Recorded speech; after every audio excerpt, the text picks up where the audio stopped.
दोस्तों नमस्कार, आदाब, सत श्री अकाल।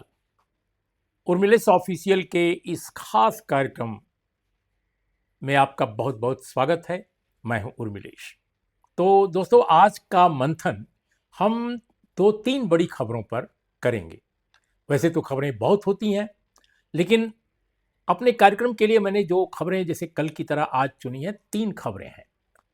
उसमें जो सबसे बड़ी खबर है वैसे नेशनल इंटरनेशनल दोनों है कि प्रधानमंत्री मोदी नीदरलैंड के बाद जब स्वीडन और फिर इसके बाद नॉर्वे पहुंचे, तो नॉर्वे में भी प्रेस फ्रीडम से लेकर के और तमाम इश्यूज को लेकर एक विवाद पैदा हो गया। आमतौर पे भारत में प्रधानमंत्री मोदी को प्रेस से कभी कोई समस्या नहीं होती, क्योंकि अपने देश का मीडिया अलग ढंग का मीडिया है।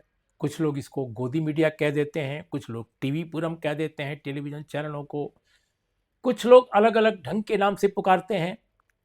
लेकिन सच यह है कि हमारे यहाँ का मीडिया सवाल पूछना बंद कर चुका है, कुछ एक्सेप्शंस के अलावा। लेकिन जो एक्सेप्शंस हैं उनको सवाल उठाने का मौका ही नहीं मिलता, क्योंकि माननीय प्रधानमंत्री प्रेस कॉन्फ्रेंस ही नहीं करते, प्रेस ब्रीफिंग ही नहीं करते। असल में ट्रेडिशन क्या है, और ये ट्रेडिशन ऐसा नहीं है कि केवल स्वीडन में, नॉर्वे में या इटली में है, ये पूरी दुनिया में है, सिर्फ उन देशों को छोड़कर जहां पर डेमोक्रेसी नहीं है। वो क्या है कि जब कोई देश का नेता किसी दूसरे देश में जाता है और वहां पर उस देश से कोई एग्रीमेंट करता है, बातचीत करता है, कोई नतीजा निकलता है, या लंच एंड मीटिंग होती है, डिनर होता है, तो उसके बाद जनरली प्रेस के सवालों का जवाब देते हैं दोनों देश के नेता। और 12 साल पहले तक, 11-12 साल पहले तक सभी देते थे। मैं भारतीय जनता पार्टी की सरकार को बिल्कुल अलग नहीं करता, क्योंकि भारतीय जनता पार्टी की अगुवाई वाली सरकार पहले भी थी। लाल कृष्ण आडवाणी गृह मंत्री थे, उप प्रधानमंत्री थे, और अटल बिहारी वाजपेयी प्रधानमंत्री थे। तो प्रधानमंत्री अटल बिहारी वाजपेयी भी उसी ट्रेडिशन को मानते थे कि दो प्रधानमंत्री अगर दो दुनिया के दो देशों के हैं किसी मंच पर और किसी विषय पर कोई एग्रीमेंट हुआ है, चर्चा हुई है, तो उसको प्रेस के सामने ब्रीफ किया जाता था। यहां तक कि देश के अंदर भी समय समय पर प्रेस ब्रीफिंग अटल बिहारी वाजपेयी जी करते थे। अब मैं आपको बताऊं, यहां तक कि जर्नलिस्टों के साथ बातचीत करने के लिए वाजपेयी जी बकायदे कई बार लंच या डिनर भी कर लेते थे। ऐसा नहीं कि नहीं करते थे। अभी कुछ खास ढंग के लोग ही जाते होंगे, आम सभी प्रेस के लोग नहीं जाते होंगे, क्योंकि अगर ऐसा होता तो पता चलता।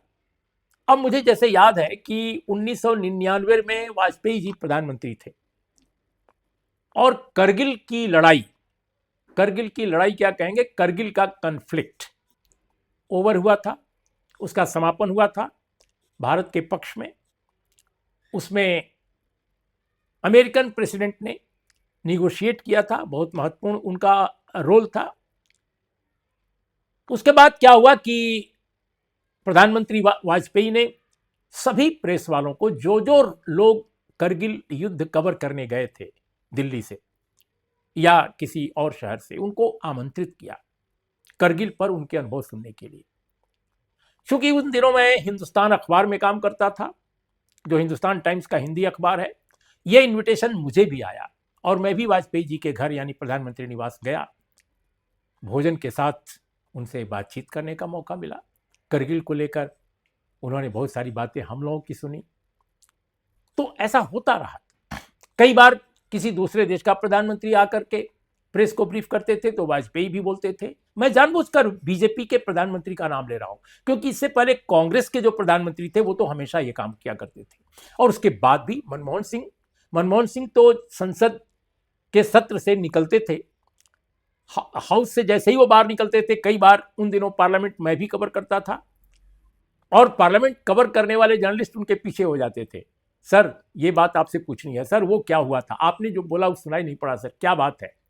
तो कई बार ऐसा होता था कि हम सारे लोग उनसे बातचीत करते हुए गलियारे में उनके चैम्बर तक पहुंच जाते थे और वहां चाय भी मिलती थी और गपशप भी हो जाती थी। ऐसा भी होता था, रोज नहीं ऐसा होता था, एक्सेप्शनली होता था, लेकिन होता था। वो स्थिति आज नहीं है। तो प्रधानमंत्री मोदी की अपनी शैली है, अपनी अदा है। वो प्रेस से डायरेक्ट बात नहीं करते। अगर किसी से मिलते हैं तो कभी कोई इंटरव्यू करता है तो अपनी पसंद के किसी व्यक्ति को उन्होंने बुला लिया या वो स्वयं अप्रोच किए, वहां से प्रधानमंत्री निवास से अनुमति मिल गई। जैसे एक बार अक्षय कुमार, एक बहुत मशहूर अभिनेता है, उनको भी एक बार इंटरव्यू दिया था उन्होंने, और भी कुछ पत्रकारों को दिया है टीवी में, ऐसा नहीं कि नहीं दिया है।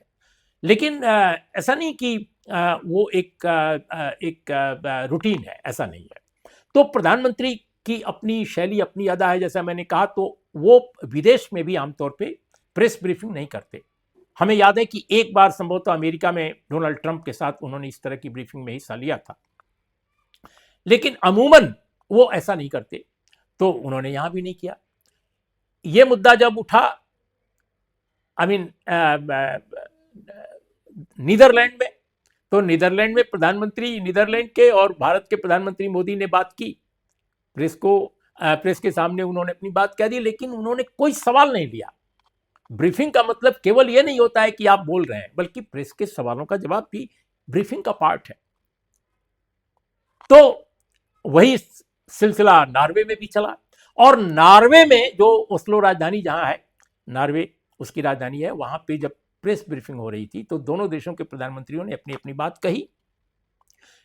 लेकिन जैसे ही बात का समापन हुआ, एक जर्नलिस्ट जिनका नाम था हेले लिंग, उन्होंने एक सवाल पूछा, ये महिला पत्रकार, और वो जो थी वहां के एक अखबार की पत्रकार थी, डॉक्स एविसिन की जर्नलिस्ट हेले लिंग ने ये सवाल पूछा, प्रधानमंत्री से पूछना चाहा, लेकिन प्रधानमंत्री सवाल को सुने लेकिन वो चल दिए। तो उनको बड़ा नागवार गुजरा पत्रकार को। उन्होंने कहा कि प्रधानमंत्री, अंग्रेजी में उन्होंने कहा अपनी भाषा में, प्रधानमंत्री जी आप हमारे सवालों का जवाब देकर जाएं। लेकिन ऐसा नहीं हुआ। फिर वो लिफ्ट तक भी गई, वो अपनी सवाल पूछती रहीं, लेकिन उस तरह की बात कोई नहीं हुई जिससे कि कोई सुने उनकी बात, और फिर आगे मामला समाप्त हो गया।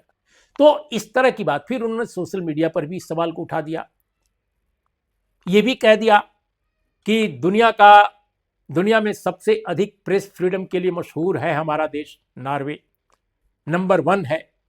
इनफैक्ट दोस्तों आपको बता दें कि दुनिया में प्रेस कहां सबसे ज्यादा आजाद है और कहां कम आजाद है, कहां आजादी ज्यादा है, कहां थोड़ी कम है, इस पर दुनिया में हर साल एक इंडेक्स जारी होता है, सूचकांक जारी होता है। जैसे मानव विकास सूचकांक होता है, ह्यूमन डेवलपमेंट इंडेक्स जिसको कहते हैं, पॉवर्टी इंडेक्स होता है, हैप्पीनेस इंडेक्स होता है, वैसे ही एक प्रेस फ्रीडम इंडेक्स होता है। और जो ये इंडेक्स है, ये पेरिस में मुख्यालय है उस संस्था का, और वो संस्था रिपोर्टर्स विदाउट बॉर्डर है, SRH।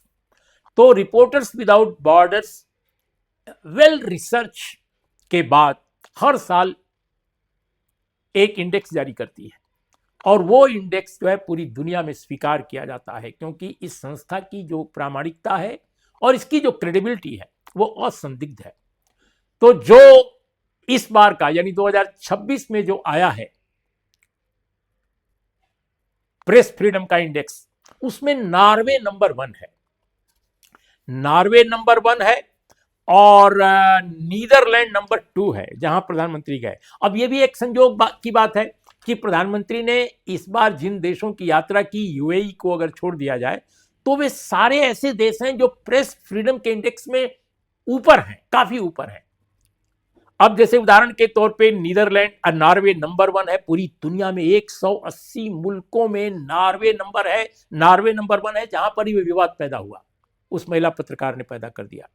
और दूसरे नंबर पर नीदरलैंड है, वहां भी विवाद पैदा हो गया, क्योंकि प्रधानमंत्री जो नीदरलैंड के हैं और रॉब जेटिन, उन्होंने पत्रकारों से कहा कि हाँ, नीदरलैंड और यूरोपीय यूनियन के देश भारत में जो माइनॉरिटी राइट्स के सवाल हैं और प्रेस फ्रीडम की जो समस्या है उसको लेकर कंसर्न है उनमें, ये बात कह दी और वो हेडलाइंस बन गई। अब प्रधानमंत्री ही बोल रहा है तो हेडलाइंस क्यों नहीं बनेगी? हालांकि ये मोदी जी से उनकी बातचीत होने से पहले की घटना है। अब मुझे नहीं मालूम कि इस पर प्रधानमंत्री मोदी और उनके बीच में बातचीत हुई कि नहीं। अगर प्रधानमंत्री मोदी से किसी पत्रकार की ब्रीफिंग को लेकर बातचीत होती है तो हो सकता है उसमें बात मामला उजागर भी हो, लेकिन हम नहीं जानते कि इस बारे में क्या हुआ। लेकिन वहां जो छपा उसकी बात हम कर रहे हैं। और दोस्तों, इसके अलावा स्वीडन है, स्वीडन भी माननीय प्रधानमंत्री गए, वहां भी 5वें नंबर पर है स्वीडन, जो प्रेस फ्रीडम का इंडेक्स है 180 मुल्कों में 5वें नंबर पर है। अब आप देखिए, इन देशों में प्रधानमंत्री जी गए हैं जिनका इंडेक्स इतना हाई है, और हमारा इंडेक्स क्या है? हम 180 मुल्कों में 157 पर हैं, 157। कल्पना कर सकते हैं आप कितनी बुरी स्थिति है मीडिया फ्रीडम की। अगर भारत में मीडिया का कोई व्यक्ति ये कहता है नहीं साहब मीडिया फ्रीडम को लेकर बाबेला नहीं मचना चाहिए, विवाद नहीं होना चाहिए, सवाल नहीं उठना चाहिए, तो हंसी आती है कि 157 पर है। हम अपने देश पर गर्व करते हैं, हम अपने देश के प्रधानमंत्री का पूरा सम्मान करते हैं, लेकिन ये हम कैसे कह सकते हैं कि हमारे देश के मीडिया को फ्रीडम बहुत ज्यादा है?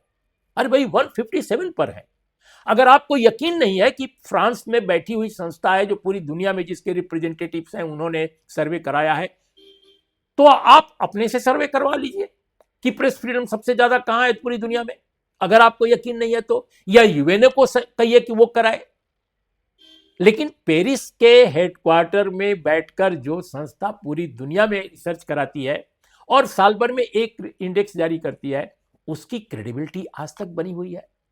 तो यकीनन भारत की पोजीशन वाकई बहुत खराब है प्रेस फ्रीडम इंडेक्स में हाल के वर्षों में। इसके पहले 130, 131, 132 हुआ करती थी, लेकिन इधर बहुत खराब हो गई है और आगे और क्या होगी हम नहीं जानते हैं।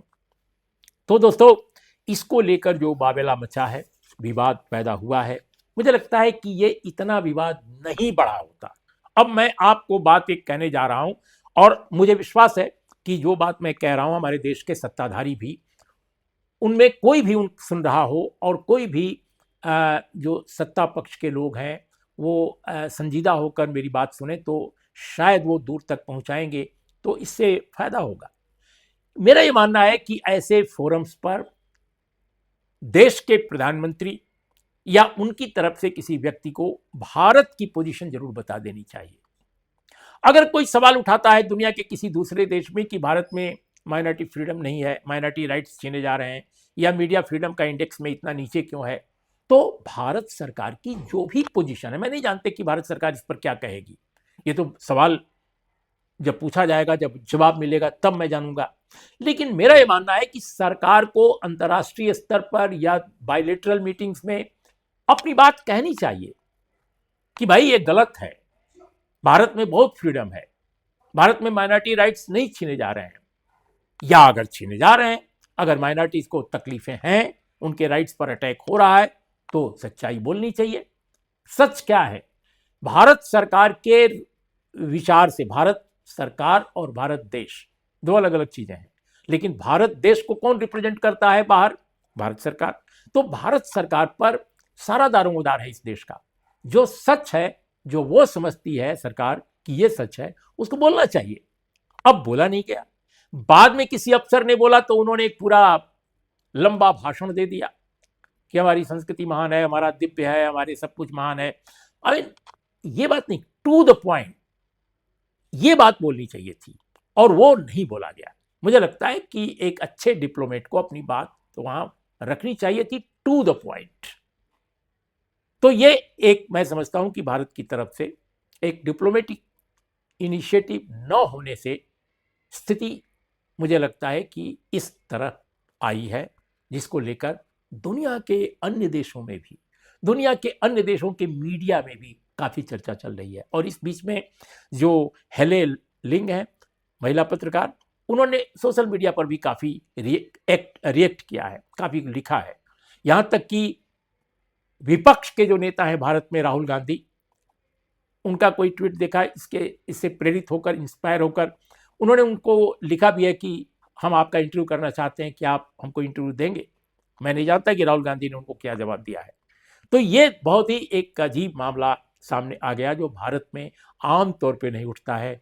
और भारत में जो उठता भी है मीडिया फ्रीडम के इशू पर, तो आम तौर पे इंडिपेंडेंट जो जर्नलिस्ट हैं वे ही उठाते हैं, और जो मुख्यधारा के मीडिया में अब नहीं रह गए हैं, या अगर हैं तो यदा कदा इक्का दुक्का हैं। तो दोस्तों, आज हमारी ये कहानी थी कि भारत के मुख्यधारा मीडिया में स्वतंत्र पत्रकारिता करना लगभग लगभग असंभव हो गया है। कुछ एक अंग्रेजी के अखबार जरूर हैं जो कोशिश करते नजर आ रहे हैं। तो ये स्थिति अगर बदले तो भारत का सम्मान बढ़ेगा। एक तो ये कहना चाहता था। दूसरी जो बात मैं आज करना चाहता हूं खबर के स्तर पर, वो भी बहुत बड़ी खबर है। अगर देखा जाए तो कुछ नहीं है, एक लाइन की खबर है, लेकिन उस एक लाइन की खबर में हमारे देश की सामाजिकता, राजनीति, सत्ता की संस्कृति, सब कुछ इस एक लाइन की खबर में सबका रिश्ता है। और वो खबर यह है दोस्तों कि बंगाल, पश्चिम बंगाल, जहां चुनाव हो चुका है, जहां सरकार पलट चुकी है, ममता बनर्जी जी की जगह शुवेंदु अधिकारी, जो एक जमाने में उनके बहुत ही सहयोगी थे, टीएमसी में थे, उनकी सदारत में, उनके अध्यक्षता में मुख्यमंत्री वो बने हैं। एक सरकार बन गई है जो बीजेपी की है, भारतीय जनता पार्टी की इंडिपेंडेंट गवर्नमेंट है, मैंने अपने बल पर, और शुवेंदु अधिकारी मुख्यमंत्री हैं। यहां पर चुनाव के दौरान एक सीट थी, फाल्ता सीट। फाल्ता सीट में आपको याद होगा, अगर आप न्यूज उस समय देख रहे होंगे, तो उत्तर प्रदेश से गए एक पुलिस अफसर जो वहां पर एक पर्यवेक्षक के रूप में तैनात थे, उनका एक वीडियो वायरल हुआ था जिसमें उन्होंने फाल्ता के टीएमसी के जो विधायक और जो उम्मीदवार भी थे चुनाव में, उनके घर के आसपास या दफ्तर के आसपास जाकर कुछ ललकारा था और कहा था कि तुम लोग अगर कोई ऐसा करोगे तो हम ये करेंगे, एक्शन लेंगे वगैरह, इस तरह की बात की थी। उसको लेकर काफ़ी विवाद हुआ था। दोस्तों, जो वहाँ सदस्य थे विधानसभा के उस समय, जहांगीर खां, जो कैंडिडेट थे टीएमसी के पिछले चुनाव में, और वो चुनाव रद्द हो गया था क्योंकि आरोप ये लगा था कि टीएमसी के लोगों ने वहाँ रिग किया है इलेक्शन, या गड़बड़ी की है। तो इलेक्शन कमीशन ने रद्द कर दिया, और रद्द कर दिया तो सारी जगह चुनाव में वोटिंग का ऐलान हुआ, और 21 मई को दोबारा चुनाव होना है। 21 मई को, यानी 2 दिन बाद। अब आप देखिए, जहांगीर खां मुख्य प्रतिद्वंदी थे, भारतीय जनता पार्टी बनाम टीएमसी का इलेक्शन था, और अब जहांगीर खां ने एक फैसला कर लिया, ऐलान कर दिया उसका, कि वो चुनाव से अपनी उम्मीदवारी वापस ले रहे हैं। चुनाव से अपनी उम्मीदवारी वापस ले रहे हैं। टेक्निकल आधारों पर तो ये संभव नहीं है, लेकिन अनाउंस कर रहे हैं, यानी वो उम्मीदवार नहीं रहेंगे। तो अब वहां लड़ाई सीपीआईएम के जो उम्मीदवार जो तीसरे या चौथे नंबर पर आते, क्योंकि मुख्य टक्कर टीएमसी और बीजेपी की बताई जा रही थी चुनाव में, अब 21 तारीख को जो चुनाव होगा उसमें शायद सीपीएम बनाम बीजेपी के बीच में चुनाव होगा। और जहांगीर खां, जो बहुत ताकतवर विधायक माने जाते थे, अभिषेक बनर्जी के बड़े खास थे, उन्होंने अपनी उम्मीदवारी वापस कर ली। कोई कह सकता है कि भाई हर व्यक्ति को आजादी है, लेकिन सवाल इस बात का है कि एक उम्मीदवार जो जीतने के लिए लड़ रहा था, जो कह रहा था कि हम तो जीत रहे हैं, हमको हराने की कोशिश बीजेपी कर रही है, वो अचानक वापस कैसे कर लिया? तो दोस्तों, जो लोग चुनाव के बाद बंगाल में जो हालात हैं, जो राजनीतिक परिदृश्य है, जो सामाजिक स्थिति है, उससे जो लोग भी वाकिफ हैं, और जो बंगाल के बारे में स्वतंत्र मीडिया, सोशल मीडिया में जो खबरें छन छन कर आती हैं, उनको देख रहे होंगे, तो समझ सकते हैं। क्योंकि बंगाल में मेन स्ट्रीम मीडिया भी अब कुछ रिपोर्ट नहीं कर रहा है, बिल्कुल खामोश है। तो निश्चित रूप से जहांगीर खां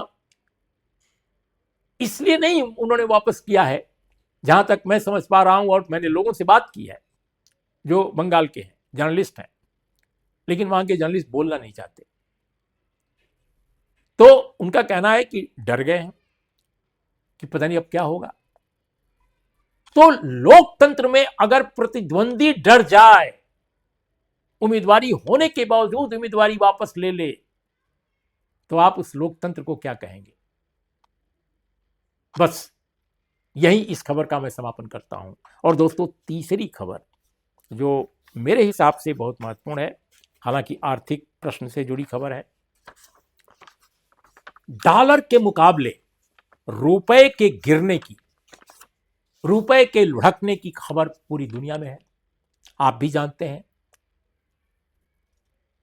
अब इस समय जो डॉलर है, $1 इज इक्वल टू 96.4 रुपये, यानी 96.4 रुपया से बनता है $1। यानी आप वाशिंगटन या न्यूयॉर्क की किसी सड़क पर, या सड़क तो छोड़िए, सड़क पर तो महंगी चाय होती है, किसी गली में, वाशिंगटन की या किसी न्यूयॉर्क की गली में एक चाय पीते हैं और चाय पीने वाला कहता है कि $1 की चाय मिलेगी। तो जब वहां पर आप $1 देंगे तो आपके पॉकेट से 96.4 रुपया चला जाएगा। यह हालत है। लेकिन बहुत सारे लोग कहते हैं कि इसमें हैरानी की क्या बात है, ये तो लगातार बढ़ ही रहा है। लेकिन दोस्तों, मौजूदा सरकार में जितना बढ़ा है उतना कभी नहीं बढ़ा था। हमको याद है कि पिछली सरकार में ये 40-50 तक गया था, एक बार बढ़ भी गया था। उसको लेकर गुजरात के तत्कालीन मुख्यमंत्री, जो आज देश के प्रधानमंत्री हैं, नरेंद्र मोदी जी ने मनमोहन सिंह की सरकार पर जबरदस्त अटैक किया था कि देश का सम्मान गिर रहा है रुपए की इस तरह की गिरावट से। लेकिन आज माननीय प्रधानमंत्री के ही कार्यकाल में रुपया 100 पहुंचने वाला है। पता नहीं पहुंचेगा कि नहीं, लेकिन अगर पहुंचता है तो यह भी एक रिकॉर्ड हो जाएगा। रिकॉर्ड तो खैर अभी भी है, 96.4 आजादी के बाद कभी नहीं गया डॉलर के मुकाबले। लेकिन दोस्तों, आज जो मैं खबर आपके सामने पेश करने जा रहा हूं, ये इससे भी ज्यादा भयावह है। डॉलर तो अमेरिका का है, ताकतवर मुल्क का, लेकिन आपके पड़ोस में बांग्लादेश और पाकिस्तान की जो मुद्रा है, जो हमसे काफी नीचे रही है, उसका भी ग्राफ ऊपर हो रहा है और हम कमजोर हो रहे हैं। अभी भी हम ऊपर हैं, लेकिन जितने ऊपर थे उससे हम नीचे गिरे हैं। अब जैसे उदाहरण के तौर पे 15 मई 2025 से $1 जो भारतीय पैसा, भारत का रुपया था, वो पाकिस्तान के जो रुपए से 3.29, यानी $1 इज इक्वल टू पाकिस्तानी रुपया ₹3.29 के बराबर था। यानी भारत का आदमी $1 अगर देगा कहीं और पाकिस्तानी रुपए में विनिमय उसको करना होगा, आदान प्रदान, तो वो ₹3.29 के बराबर होगा। ये 15 मई 2025 को था। लेकिन आज क्या हो गया है? आज दोस्तों वह 2.90 हो गया है। पहले 3.29 था, अब वो 2.90 हो गया है। यानी आप सोच सकते हैं उसकी ताकत बढ़ रही है पाकिस्तानी मुद्रा की। पहले वो ₹3.29 पाकिस्तानी मुद्रा का बनता था, ₹1 इंडिया का। अब ₹2.90 ही ₹1 बन रहा है इंडिया का। और दोस्तों, ये 11.86% कम है। इससे पता चलता है कि ये मामला ग्लोबल डॉलर ही नहीं है, यानी डॉलर ही केवल नहीं है जिससे हम नीचे जा रहे हैं। हम अपनी अर्थव्यवस्था के स्तर पर कहीं कमजोर हो रहे हैं। ये केवल युद्ध के कारण नहीं है, ये केवल ऊर्जा संकट के कारण नहीं है। कहीं ना कहीं हम भारतीय अर्थव्यवस्था का मिसमैनेजमेंट इसके लिए जिम्मेदार है। और तो और बांग्लादेश का टका, जो इतने सारे अस्थिरता का शिकार है देश, जहां सरकार कैसे पलटी आप जानते हैं। बांग्लादेश 1.42 था ₹1 पहले, आज हो गया है 1.28। ये लेटेस्ट आंकड़े मैं आपके सामने पेश कर रहा हूं। अगर गलत होगा तो आप करेक्ट कर सकते हैं और मैं उसको स्वीकार कर लूंगा अपनी गलती। तो बांग्लादेश और पाकिस्तान, जो हमसे काफी नीचे थे, वो भी धीरे धीरे ऊपर बढ़ रहे हैं, हमसे अभी ऊपर नहीं हुए हैं, लेकिन हमारे और उनके बीच में जो गैप था वो कम हो गया है। तो ये 3 खबरें मैंने आज पेश की। आज का जो हमारा मंथन था, आज का मंथन हम रोज 8:30 बजे पेश करेंगे दोस्तों। आज का मंथन में हम देश की प्रमुख खबरों पर केवल खबर नहीं देंगे, खबर की खबर लेंगे, खबर के बारे में उसके अंदर जाकर बताने की कोशिश करेंगे कि इसकी वजह क्या है। ये छात्रों के लिए भी उपयोगी है, नौजवानों के लिए भी है, अधेड़ उम्र के लोगों के लिए भी है और बुजुर्गों के लिए भी है। जो लोग देश से मोहब्बत करते हैं या दुनिया से मोहब्बत करते हैं, मनुष्यता से मोहब्बत करते हैं, उन सब के लिए हम कोशिश करेंगे कि खबरों का गुलदस्ता लेकर आएं। अधिक से अधिक 2, 3, 4 खबरें हर दिन हों और उन पर एक तथ्य के साथ विचारोत्तेजक टिप्पणी पेश करूं। ये प्रेजेंटेशन आज का मंथन नाम से होगा। हमारे चैनल उर्मिलेश ऑफिशियल पर आप देखना न भूलें। नमस्कार, आदाब और हाँ, चलते चलते हमारे चैनल को देखिए, सब्सक्राइब कीजिए, उससे हमें मदद मिलेगी आपसे जुड़ने की।